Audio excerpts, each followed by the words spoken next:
Hello सांग मैंने मु आदित्य स्वागत करुच्ची मो चैनल स्टोरी बाय आदित्य को। आज गोटे सुंदर कहानी नहीं आसी जहाँकि जड़े महिला ट्रक मेकानिक उपरे आधारित। जड़े महिला चाहिए कौन न करि घर ओळेबा ठारू आरंभ करी एरोप्लेन चलैबा पर्यंत सबू किछि करि पारिबे। कहानी भल लगिले लाइक करंतु, शेयर करंतु और चैनल को सब्सक्राइब करंतु, जहा द्वारा मते भी मोटिवेशन मिलिबो आउ अधिक वीडियो बनाइबाकू। चलंतु आउ डेरी न करी आरंभ करवा आजिर कहानी।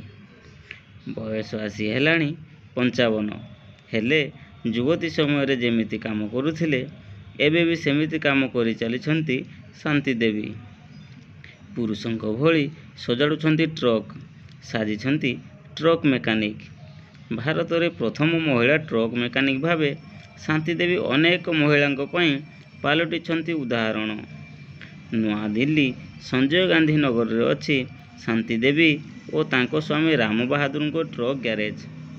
सेही गैरेज रे शांति देवी पंक्चर हो जाइथिबा ट्रक टायर मरामती करंती।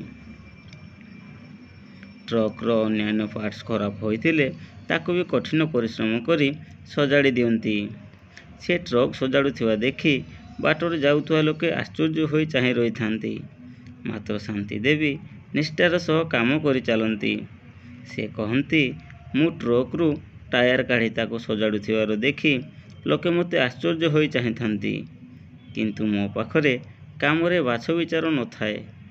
ए कामटी केवल पुरुष ही करिवे, नारी करि पारिबे नाही, ए भावना मोर नाही। मो हृदय जहा चाहे मु सेया ही करिथाए। स्वामी राम बहादुर सह मिसी गैरेज चलांती शांति देवी। ता सहित करंती घरर जावतीय काम।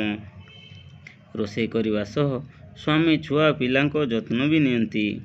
से कहंती, दिन सारा अनेक ट्रक रो पंक्चर करने पड़े। एठारे मते अनेक परिश्रम करने पड़े। गैरेज रु काम सारी जाई मु मो घर रंधा बढ़ा करी समस्त मु खाइबा को दिए। एथिरे मते आदौ कष्ट लागे नाही। 75 एकर संजय गांधी ट्रांसपोर्ट नगर हेउछि एशिया रे एक बड़ ट्रक हब। एही स्थान रे प्रतिदिन अति कम रे 70,000 ट्रक पार्क करिथांती।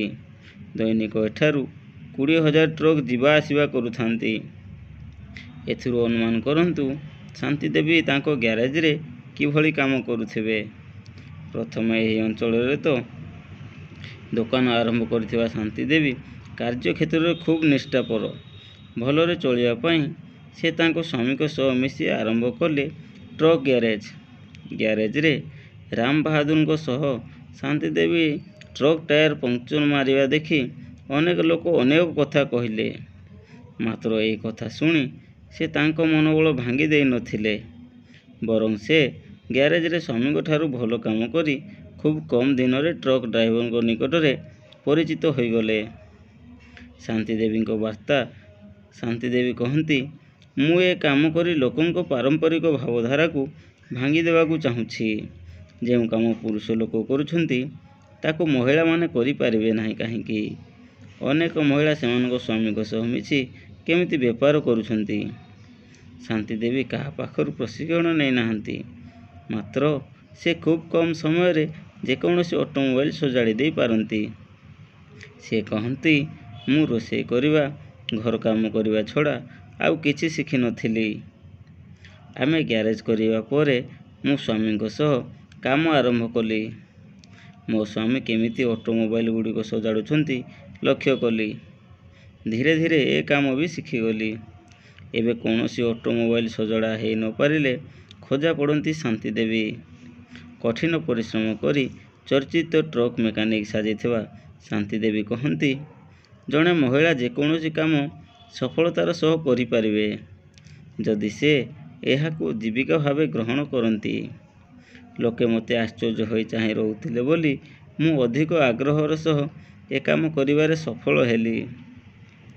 महिला चाहिए पुरुषंक भली सबु क्षेत्र रे काम करि पारिबे। घर चलाइबारे महत्वपूर्ण योगदान करि पारिबे। ट्रक मेकानिक शांति देवी हेउछंती एहार एक उत्तम उदाहरण। କାହାଣୀଟି ଯଦି ଭଲ ଲାଗିଥିଲେ ଲାଇକ୍ କରନ୍ତୁ, ସେୟାର କରନ୍ତୁ ଓ ଚ୍ୟାନେଲକୁ ସବସ୍କ୍ରାଇବ୍ କରନ୍ତୁ। ରହିଲି, ପୁଣି ଦେଖା ହେବ ଆଉ ଗୋଟେ କାହାଣୀ ସହିତ। ଜୟ ଜଗନ୍ନାଥ।